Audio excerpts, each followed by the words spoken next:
Hello again, everyone. It's Todd Staruch, the Horror Nerd, here at New Jersey HorrorCon and Film Festival at the Showboat in Atlantic City, New Jersey. It is Saturday, the heart of the convention weekend. It's bustling here today. Very busy, a lot of fans, a lot of fun. Speaking of fun, I have the distinct pleasure of sitting here with one of the most fun people that I know, the lovely and talented Tammy Vreeland. Tammy, how are you? I am awesome, and it's so great of you to be here and get to do an interview with you again. I'm excited. Oh, me too. Like, look at you. Like, maybe you should ask the questions. No, Like, I can't. You got to lead me all the way, okay? All right, no problem. We can handle that. So you look fabulous as Thank you, always. thank Is this you. a costume you made yourself? Yes. We do a different color every day for the weekend because we love our patrons and we want to give them a show. So we're going to dress the part and we're going to make it an exciting and fun time for you. Fantastic. And you always are very entertaining. The costumes, the booth here, it's always a lot of fun. I can get away with it here. You can. You can. Maybe not at, like, No, Food Town. or school But, or right. anything like that. Whatever. Then again, you never know. So, Tammy, you have a new book out. I do. Right? So I will. You don't get I that don't one. get to. It's no. because it's a series. Okay, so I'm sorry. I wanted won't touch. No, you don't I get won't- to touch it because I want to explain. I won't touch anymore.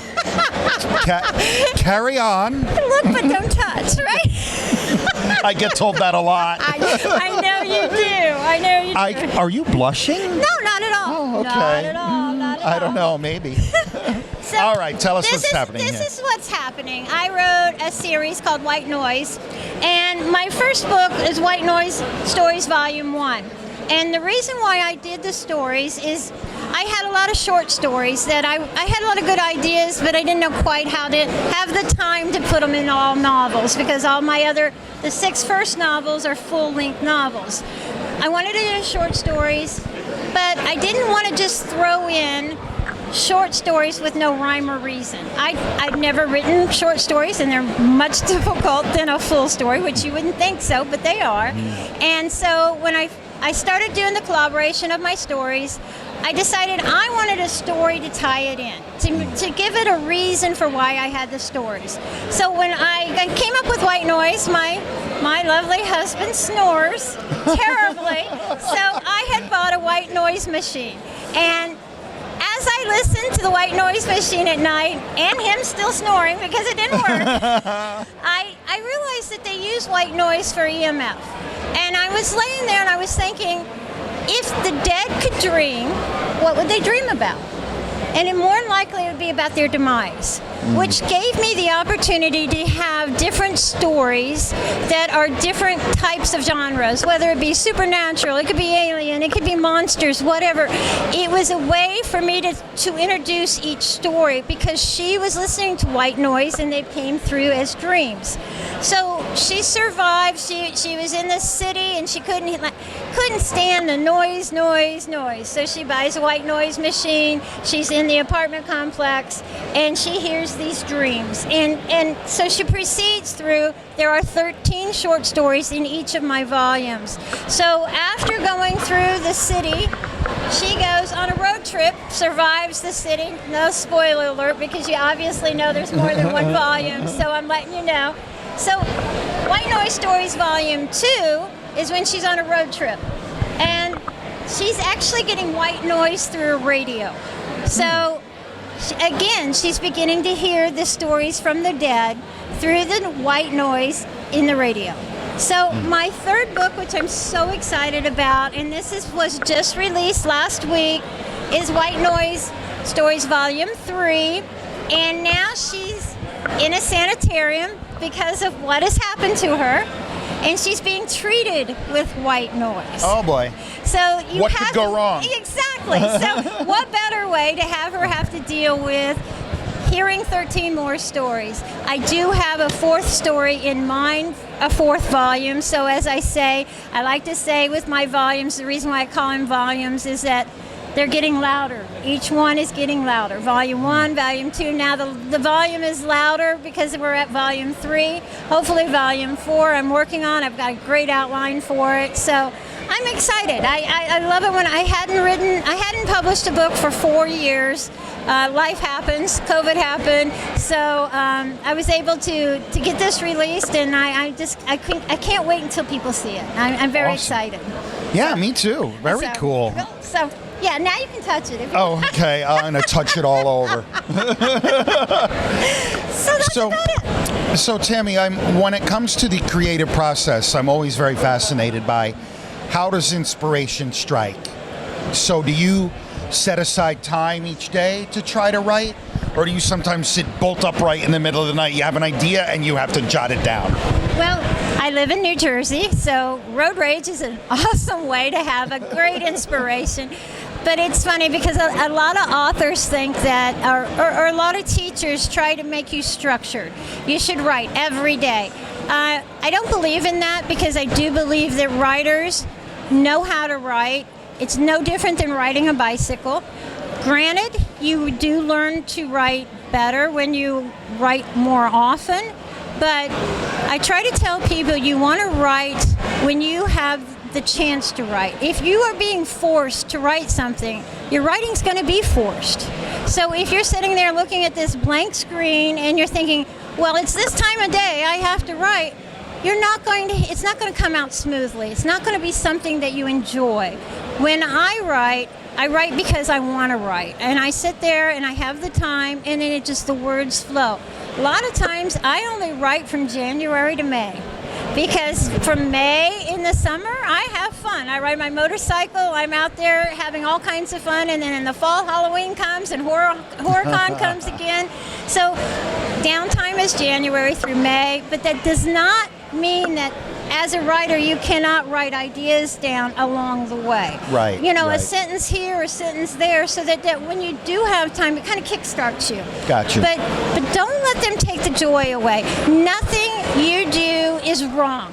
You are a writer. You have a story to tell. Each one of you have a story to tell. Obviously, we know your stories, but tell it the way you want to tell it. Tell it in the time you want to tell it, and enjoy it.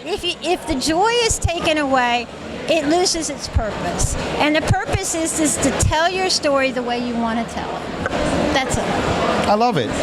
That's great, and everybody I talk to, it's always a little bit different. I actually have talked to people who say, no, the way I work is I set aside time every day, because if I don't, I can't manage my day, Right. And that can work for people. And I had gotten to the point where life was happening so hard for me that I needed to structure my time, and I'd get up maybe earlier, or I'd go to bed later to try to have that structured time, and I've become so frustrated.